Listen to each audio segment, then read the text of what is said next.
Imagínate que retrocedemos 30 años en el tiempo. No hay redes sociales, no hay triples desde el logo y sobre todo no hay amigos en la pista. Si intentas entrar a canasta, lo más probable es que acabes en el suelo con un golpe en las costillas y un par de hematomas de regalo. Bienvenido a los años 90, la década donde el baloncesto no era solo un deporte, era una guerra de trincheras con una banda sonora de hip hop y zapatillas gigantes. Hoy vamos a viajar a la era dorada, vamos a entender por qué los que crecieron viendo esa NBA dicen que ahora todos son muy blandos y vamos a analizar qué hacía que esa época fuera tan especial, tan violenta y a la vez tan magnética.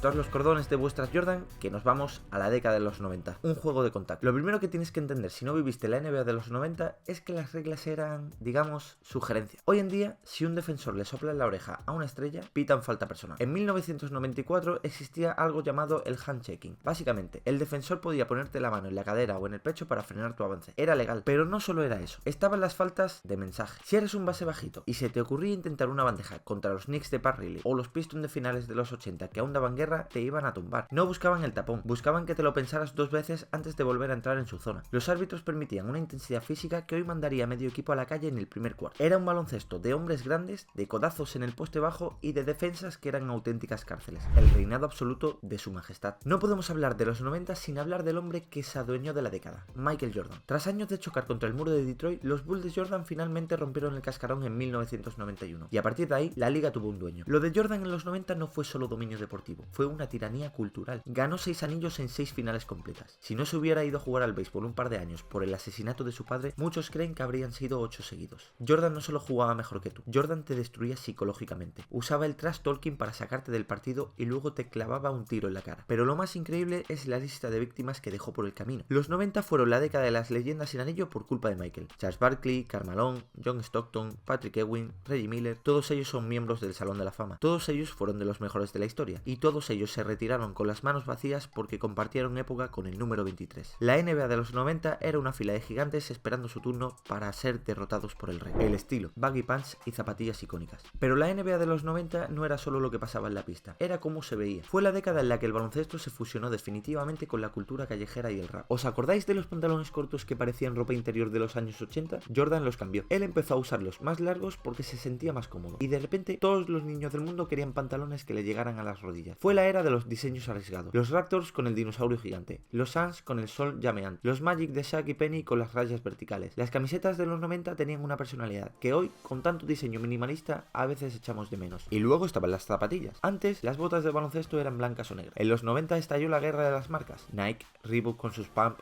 Converse, Fila, cada estrella tenía su propio modelo. Las Jordan 11, las Reebok de Shaq que parecían barcos, las zapatillas de Grant Hill. El calzado pasó de ser una herramienta de trabajo a ser un símbolo de estatus en los barrios de todo el mundo. Los Bad Boys y los equipos de culto. Si bien Jordan era el sol, había planetas muy interesantes orbitando a su alrededor. Los New York Knicks de los 90 eran el equipo más odiado y respetado a la vez. No tenían el talento ofensivo de los Bulls, pero si jugabas contra ellos ibas a necesitar hielo en todo el cuerpo al terminar. Anthony Mason, Charles Oakley y Patrick Ewing repartían leña como si fueran porteros de discoteca. Era un baloncesto feo, de marcadores bajos, a veces no llegaban ni a los 80 puntos, pero era puro espectáculo competitivo. Y no nos olvidemos de los Orlando Magic. A mediados de los 90 apareció un joven llamado Shaquille O'Neal junto a un base flaco y talentoso llamado Penny Hardaway. Eran el futuro. Shaq era una fuerza de la naturaleza que rompía tableros literalmente. Los tableros de la NBA tuvieron que ser reforzados porque un chaval de 2 metros 16 y 140 kilos se colgaba y los hacía añicos. Parecía que iban a dominar la liga durante una década, pero la inexperiencia y de nuevo Michael Jordan les cortaron el paso. El nacimiento de la globalización. En los 90 también vimos como la NBA dejaba de ser un producto exclusivamente estadounidense. El Dream Team de Barcelona 92 fue el gran anuncio publicitario para el resto del planeta. El mundo vio a Magic, Bird y Jordan juntos y dijo, yo quiero eso. Empezaron a llegar los pioneros europeos con más fuerza que nunca. Blake Divac, Tony Kukoc, Abrida Sabonis o Drazen Petrovic. Tipos que tenían que aguantar el desprecio de los americanos que pensaban que los europeos eran blandos. Petrovic, antes de su trágica muerte, demostró que un croata podía meterle 40 puntos a cualquiera. Ese fue el caldo de cultivo para que años después tuviéramos a los Gasol, Dirk Nowitzki o Giannis Antetokounmpo. En los 90, la NBA plantó la semilla de lo que es hoy, una liga de ciudadanos del mundo. Un final de época, el último baile. La década terminó, como no podía ser de otra forma, con el sexto anillo de los Bulls en 1998. El famoso tiro de Jordan ante Bryon Russell en Utah fue el cierre perfecto. La disolución de ese equipo marcó el fin de una era. Poco después llegaría el lockout, el cierre patronal de 1999. Una temporada corta y extraña que ganó San Antonio, marcando el inicio de la dinastía de Tim Duncan y un estilo de juego diferente. La NBA empezó a cambiar las reglas para favorecer el ataque, se prohibió el handshaking y el juego se fue volviendo más rápido y menos físico. Ver la NBA de los 90 hoy en día es como ver un deporte distinto. ¿Era más lento? Sí. ¿Era más violento? cierto, también, pero había una mística, una sensación de que cada partido era una batalla personal que hoy, en la era del buen rollismo y los abrazos entre rivales, se ha perdido un poco. No digo que fuera mejor o peor, pero desde luego tenía un sabor único. ¿Qué es lo que más echáis de menos de esa época? ¿Ese contacto físico extremo o los diseños locos de las camisetas? ¿Creéis que las estrellas de hoy sobrevivirían a una defensa de los Knicks de 1994? Dejadme vuestra opinión en los comentarios, porque sé que aquí hay mucho nostálgico y me encanta leer vuestras batallitas de cuando os quedabais despiertos de madrugada para ver a Jordan o a Shaq.